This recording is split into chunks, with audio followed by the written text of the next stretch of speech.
दोस्तों नमस्कार। G20 ख़त्म हो चुका है, जी हाँ, और ऑपरेशन जेल अब शुरू हो गया है। जी 5 दिन में 4 मुख्यमंत्री सहित करीब 10 ऐसे इंडिया गठबंधन के जो बड़े लीडर्स हैं उनका पत्ता साफ होने वाला है। सुप्रीम कोर्ट के आदेश के अनुसार 15 सितंबर को संजय मिश्रा का कार्यकाल ख़त्म हो जाएगा, यानी उन्हें आदेश दे दिया गया था कि 15 तारीख को आपको विदा होना है। 15 तारीख को रात में 12 बजे साहब की एकदम विदाई तय है। और उसके पहले मिश्रा जी को हर हाल में 2024 की विसात कुछ इस तरीके से बिछा देनी है कि मोदी जी का जो काम है वो आसान हो जाए, यानी सारी चीज़ें जो है, सारे मुहरे जो हैं वो साहब के पक्ष में चले जाएं। अच्छा, इसके लिए मुख्य रूप से टारगेट पर हैं इंडिया गठबंधन के 4 मुख्यमंत्री और 5 से 6 करीब ऐसे लीडर्स हैं जो बहुत ही बड़े स्तर पर, यानी बहुत पुराने और अनुभवी हैं और प्रभावित कर रहे हैं पूरी लोकसभा की 2024 के चुनाव को। बड़े स्तर पर जनता के बीच में उनकी बहुत अच्छी पकड़ है। तो ये सारे लोग टारगेट पर हैं। मिश्रा के पास सिर्फ टोटल 5 दिन है।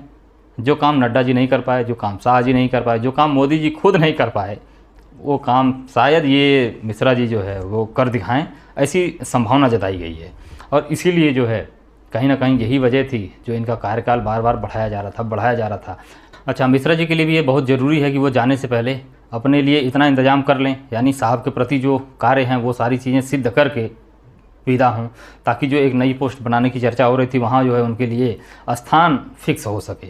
बहरहाल बताएंगे आपको कुछ नई और बहुत ही महत्वपूर्ण जानकारियाँ जो आपको शायद अब तक नहीं पता होंगी। तो लाइक कर लीजिए, सब्सक्राइब कर लीजिए, शेयर करिए अपने दोस्तों में। गोदी मीडिया के झूठे प्रचार तंत्र से लड़ने में, इससे बचने में हमारे सहायक बनिए, हमारे साथी बनिए। धन्यवाद। कहा जाता है कि तूफान आने से पहले एक बड़ी सपाट सी शांति हो जाती है, लेकिन अंदर अंदर हवाओं का जो माहौल होता है वो बनता रहता है। और कुछ ऐसा ही हाल मिश्रा जी का है। अंदर अंदर पूरा होमवर्क हुआ है, ज़बरदस्त तरीके से सारी तैयारी हो चुकी है, नोटिस वोटिस भेजा जा चुका है, बस बारी है कार्रवाई की, यानी ज़बरदस्त तरीके से एक्शन लेने की बारी है। और वो अब 5 दिन में आपको दिखने वाली है, यानी आज से लेकर के 15 तारीख तक। मोटी मोटा कुछ नाम है वो मैं आपको बता देता हूँ पहले, उसके बाद इसमें बताऊँगा कि इन लोगों से संबंधित क्या क्या होने वाला है, यानी किस किस मामले में इन लोगों को किस किस प्रकार से घेरा जा रहा है, वो चर्चा डिटेल से करेंगे इसके बाद। तो पहले नंबर पर आपके नीतीश कुमार हैं, के कविता जी हैं, केरल की कम्युनिस्ट पार्टी भी कहीं ना कहीं निशाने पर है, ममता बनर्जी हैं, भूपेश बघेल हैं, उद्धव ठाकरे हैं, हेमंत सोरेन हैं, और अरविंद केजरीवाल, शरद पवार और लालू यादव जी। ये लोग जो हैं कहीं ना कहीं एकदम मुख्य टारगेट पर बने हुए हैं।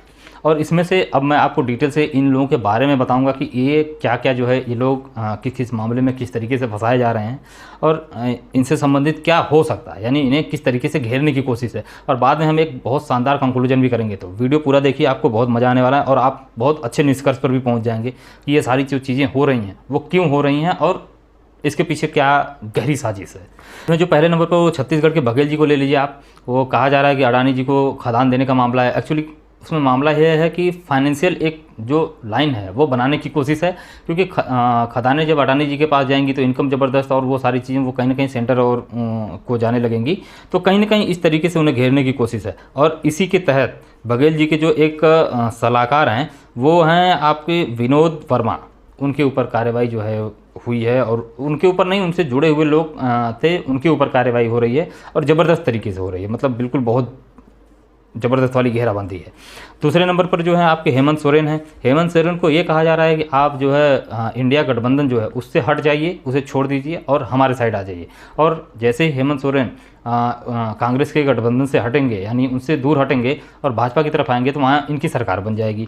छत्तीसगढ़ में भी बघेल जी को कहीं ना कहीं हाशिए पे ले जाकर कोशिश यही है कि सत्ता को कहीं ना कहीं हथियाया जा सके या सत्ता को अपने अनुकूल किया जा सके।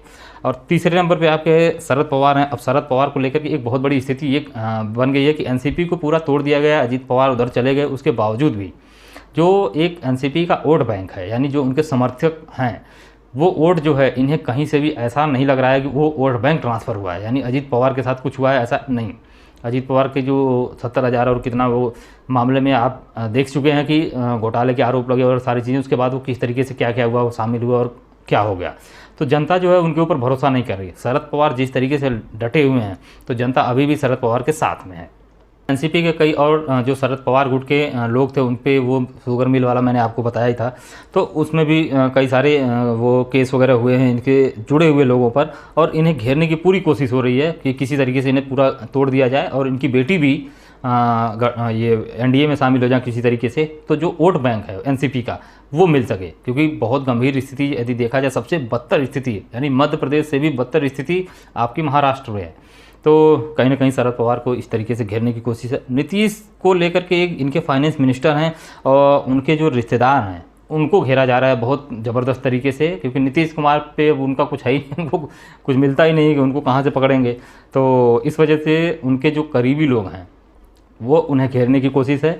उनके ही एक लल्लन सिंह हैं, उनको भी ईडी की तरफ से कुछ नोटिस वगैरह दिया जा रहा है और उन्हें भी घेरने की ज़बरदस्त तरीके से कोशिश हो रही है। 5वें नंबर पे आप देखिए तेजस्वी को किस तरीके से, यानी तेजस्वी को लैंड फॉर जॉब वाले मामले में घेरने की पूरी ज़बरदस्त कोशिश की, लेकिन जिस समय का ये मामला है उस समय तेजस्वी यादव 18 साल के नहीं थे। तो इस हिसाब से यदि देखा जाए तो तेजस्वी यादव इस मामले से बच जाएंगे। तो अब इसमें होगा क्या, तो एक्चुअली इसमें तेजस्वी यादव निशाना नहीं रहेंगे, इसमें लालू यादव को निशाने पर लिया जाएगा और कहीं ना कहीं लालू यादव के स्वास्थ्य संबंधित कई समस्याएं हैं और उस आधार पर उन्हें कहीं ना कहीं तोड़ने की कोशिश है कि घेर लिया जाए और ये टूट जाए इंडिया गठबंधन से, तो आ जाते तो मामला चकाचक हो जाता। 6ठे नंबर पे हैं उद्धव ठाकरे जी। उद्धव ठाकरे को लेकर के सीधे ठाकरे साहब पर अब क्या कार्रवाई होगी, कुछ उनके सामने भी कुछ है नहीं।